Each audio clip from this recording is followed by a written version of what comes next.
हे बिटवा उठा उठा, ये सब हमारे नहीं है। ये शब्द इस देश के किसी हुक्मरान के नहीं है।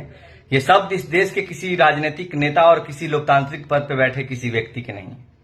ये शब्द एक बेबस पिता के हैं जो अपने नवजात बेटे को उठाने की कोशिश कर रहा है, पर वो कभी उठेगा नहीं। ये बात उसे भी पता है क्योंकि वो जा चुका है।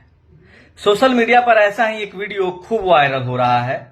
यह वीडियो उत्तर प्रदेश के फतेहपुर के सदर अस्पताल का है, जहां शाहरुख नाम के एक व्यक्ति ने अपने बेटे को अस्पताल लेकर जाता है, परंतु इमरजेंसी में उसकी मेडिकल ट्रीटमेंट नहीं होती है और शाहरुख ये आरोप लगाता है कि ऑक्सीजन अगर मिल जाता तो उसके बेटे की शायद जान बच जाती।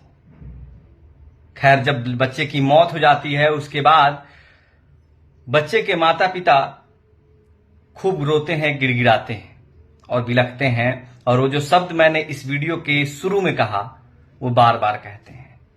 कहने को हमारा देश अब 4 ट्रिलियन इकोनॉमी हो चुका है, हम दुनिया में चौथे नंबर पे आ चुके हैं, पर शायद हमारे देश में अब भी मूलभूत सुविधाओं की बड़ी कमी है।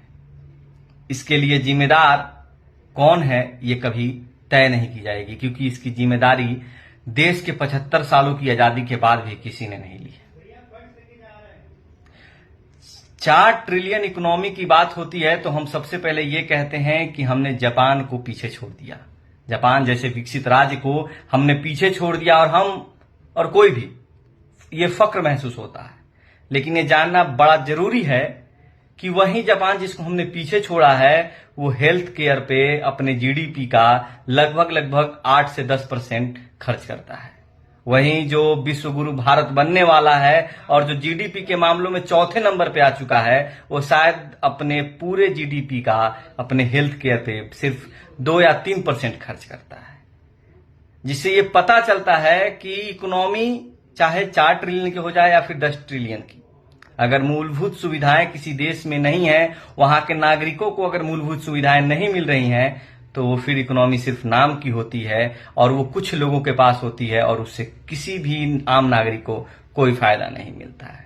खैर, देखते हैं कि इन मूलभूत कारणों की जो कमी है उसकी जिम्मेदारी कब और किस समय तय की जाती है और किसको बलि का बकरा बनाया जाता है।